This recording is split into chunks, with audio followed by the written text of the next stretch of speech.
decorated Army Ranger was laid to rest today.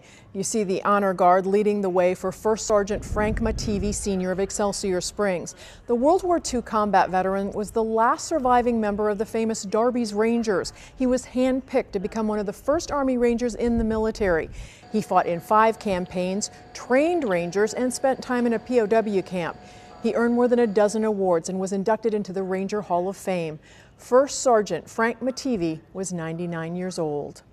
Missouri lawmakers may restrict how people can protest in the state. They're now considering tougher penalties for protesters who